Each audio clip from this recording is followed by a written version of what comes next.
नमस्कार। शब्दकोश के जनसरोकार में आपका स्वागत है। मैं मोहनलाल मोदी आज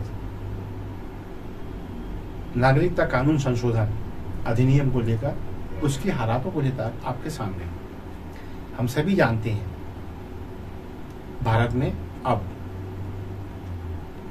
सिटीजन अमेंडमेंट एक्ट लागू हो चुका है। हाल ही में गृह मंत्री अमित शाह ने भी मीडिया से रूबरू होकर इस बाबत अपनी बात रख दी और कह दिया कि ये कानून वापस नहीं होगा, ये कानून अब भारत की नीति है। विपक्षी दलों ने इस कानून को लेकर भ्रम फैलाने शुरू कर दी है।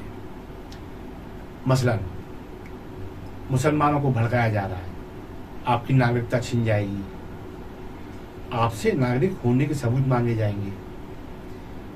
अरविंद केजरीवाल तो यहाँ तक बोल गया कि 1947 में जो उथल पुथल मची थी उससे बड़ी अब मचेगी। रेप यानी बलात्कार और दंगे बढ़ जाएंगे। देश में पाकिस्तानी, बांग्लादेशी, अफगानी लोग ये चारों ओर फैल जाएंगे। कुल मिला के CAA मुसलमानों के खिलाफ है। अब जैसे हम सभी जानते हैं, आज सुबह से केजरीवाल के बंगले पर आंदोलन शुरू हो गया है। ये आंदोलन क्यों है? इसलिए है कि अभी तक CAA नहीं चाहिए। ऐसे आंदोलन खड़े करने के लिए भी प्री प्लान टोलियां खड़ी की जाती थी, रोड जाम किए जाते थे, शासन को नित्य दिन नई परेशानियां, शाहीन बाग सबको याद होगा। लेकिन अब क्या हुआ है, जैसे CAA लागू हुआ और जो शरणार्थी, हिंदू शरणार्थी विगत कई सालों से भारत में शरणार्थी बन के रह रहे हैं, उनमें ताकत आ गई है। कानून तो आ ही गया, नागरिकता मिलनी है, यानी नागरिक है। अब तो अप्लाई करना है और उस पर मोहर लगना है। नागरिक तो बन ही गए कानून बनते ही, तो उनमें ताकत आई है। अब वो इकट्ठे होकर कहाँ पहुंच गए हैं?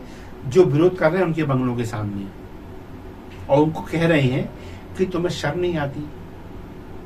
जो म्यांमार से घुस रहे हैं, जो रोहिंग्या आ रहे हैं, जो काटने के बाद हाथ नहीं धोते, जो बांग्लादेश की सीमा से घुसपैठ हो रही है, जो पाकिस्तान से लोग घुस रहे हैं और इनके राशन कार्ड बनाए जा रहे हैं, इनके मतदाता परिचय पत्र बनाए जा रहे हैं, इनको लेकर चिंता नहीं हुई है आपको? और हम हिंदू, ये हमारा देश, यहाँ हम रह रहे हैं कई सालों से, हमारे बच्चे पैदा हो गए, हमारे पक्ष में कानून बन गया, तो तुम्हें फिर में पेट में दर्द हो रहा है।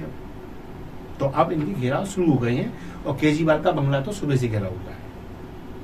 तो केजरीवाल क्या कहती है? ये पाकिस्तानी है, ये जो मेरे घर के सामने जो आंदोलन हो रहा है, ये करने वाले लोग पाकिस्तानी हैं, और ये इन्हें तो जिल्म होना चाहिए था। ये दिल्ली में कैसे घूम रहे हैं? देखिए आप, कितनी गंदा लहजा है इन लोगों का अपने देश के लोगों के प्रति। अच्छा, अब बात करते हैं CAA पे। वैसे कुछ क्लियर है, लेकिन शॉर्ट में फिर बता देता हूं कि CAA को लेकर जो पक्ष गृह मंत्री द्वारा रखा गया है और जो लोकसभा में रखा जा चुका है पहले से, उसके मुताबिक पाकिस्तान, बांग्लादेश, अफगानिस्तान, ये तीनों इस्लामिक स्टेट हैं।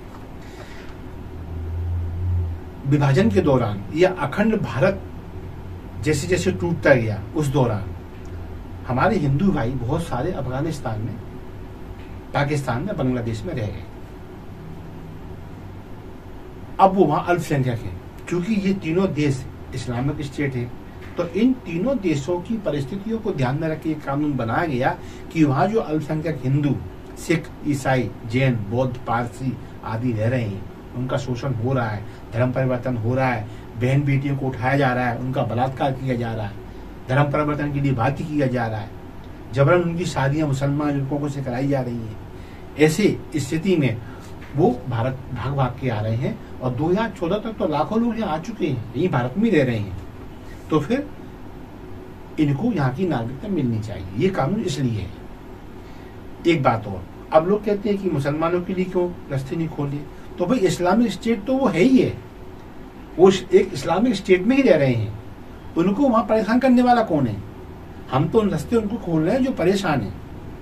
और जहां तक हिंदुओं की बात है, तो इसमें कोई शक नहीं है कि उनका कोई देश है ही कौन सा और पूरे विश्व में सिवाय भारत के। वो यहाँ नहीं आए तो कहाँ जाए? इसलिए कानून बनाया गया है। और फिर ये बात बहुत क्लियर है कि जो CAA में जो स्पष्ट किया गया कि 2014 तक जो लोग शरणार्थी बनकर भारत में आ गए हैं उनको नागरिकता दी जानी है। तो ये तो ऑलरेडी जो प्रचार किया जा रहा है कि लाखों लोग आ जाएंगे और देश पे बोझ बढ़ेगा, ये है वो है, आपके अधिकार छीन को उनको दे दिए जाएंगे, क्या बात कर रहे हैं? ये तो ऑलरेडी भारत में रह रहे हैं, शरणार्थी बन के रह रहे हैं। ये बस ये कि इनको बकायदा अब ये कहना है कि अब तुम आज से इस देश के नागरिक हो। अच्छा, अब एक चीज और आती है कि आपने जब इनकी सबके लिए खोला तो मुसलमान के लिए रास्ते क्यों नहीं खोले?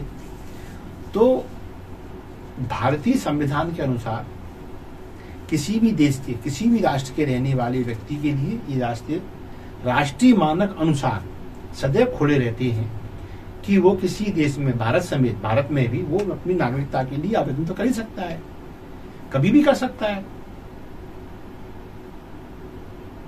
तो रास्ते बंद नहीं है, वैधानिक रास्ते पैसे खोले हुए हैं। बात तो इन प्रताड़ित वर्ग की है कि इनके लिए भारत के सिवा और कोई ठौर ठिकाना नहीं है, इसलिए ये कानून बनाया गया है। इसके तहत मुसलमानों को ये बात समझनी चाहिए कि जो उन्हें भय दिखा रहे हैं, ये भय मैं क्लियर कहता हूँ, ये भय दिखाया जाता है हिंदुओं के प्रति कि हिंदुओं से आपको खतरा है। तो ये बहुत क्लियर है, इतिहास उठा कर कोई देख ले, हिंदुओं के अंदर कभी भी आक्रामक होने की एक प्रवृत्ति रही नहीं। इन्होंने कभी किसी दूसरे देश पे हमला नहीं किया, दूसरे के हकों पर इन्होंने कभी डाका नहीं डाला, ऐसा कोई इतिहास है ही नहीं है, किसी भी ग्रंथ में नहीं है, किसी भी हिस्ट्री में नहीं है। नंबर 2, जो लोग कहते हैं, अब इनमें सबसे पुरानी कांग्रेस ही है, आम आदमी पार्टी कल पैदा हुई है, तो कांग्रेस की बात करें तो कांग्रेस ने मुसलमानों के कंधे पर रख के राजनीतिक बंदूक चलाई और निशाना बनाया हिंदुओं को, और सत्ता बनी रही और सत्ता में उसने 50-60 साल रह के राज किया। यदि ये पार्टी 1% भी मुसलमानों की सगी होती, कुछ परिवारों की बात छोड़ दें, जिनको मंत्री बनाया, सांसद बनाया, विधायक बनाया, उनकी छोड़ दें, ये जो आम नागरिक है मुसलमान, यदि इनकी सगी कांग्रेस होती, इनकी सगी वो धर्मनिरपेक्ष सरकारें होती, तो मुसलमानों की इतनी बुरी हालत तो नहीं होती जितनी बुरी हालत 60 सालों तक बनी रही, 70 सालों तक बनी रही। शिक्षित नहीं किया गया ढंग से इन्हें, मुल्ले मौलवियों और उनके जो फतवे जारी करने वालों के बस मुंह मीठे कराए जाते रहे, बाकी आम आदमी बेचारा पेशकश पाना और बस पंचर जोड़ने का, हवा भरने का, गाड़ियां ठीक करने का, ऐसे बस काम होता सीमित बना रहा।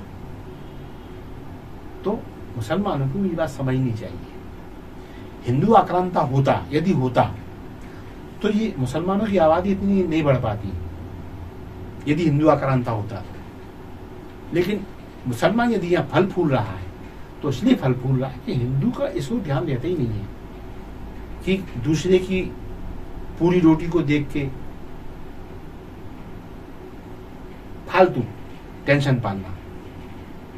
तो कुल मिला के बात इतनी सी है कि CAA सिटीजनशिप अमेंडमेंट एक्ट जो है वो किसी वर्ग के खिलाफ नहीं है, ये उन लोगों के पक्ष में है जो लोग शरणार्थी बनकर अपने ही देश में बेगाने बने हुए हैं, बस उनको नागरिकता देनी है। और भविष्य में जो लोग पाकिस्तान में, बांग्लादेश में, अफगानिस्तान में एक अनिश्चितता का जीवन जी रहे हैं, उनको एक ताकत देना है कि घबराओ मत, तुम्हारे लिए रास्ते खुले हुए, तुम्हारा देश है वो तुम्हें भूला नहीं है। और फिर तो महात्मा गांधी ने भी कहा था ये बात तो, कि जो भी स्थितियां बनी हैं, जो लोग भी वहां रह गए हैं, जो हिंदू जो मुसलमानों की जाति के आधार पर तो उन्होंने देश मांग ही लिया अलग, मुसलमानों के खिलाफ बात बिल्कुल नहीं कर रहा मैं, लेकिन वो देश मुसलमानियत के आधार पर ही मांगा गया, वो हिस्सा ही मुसलमानियत के आधार पर हुआ।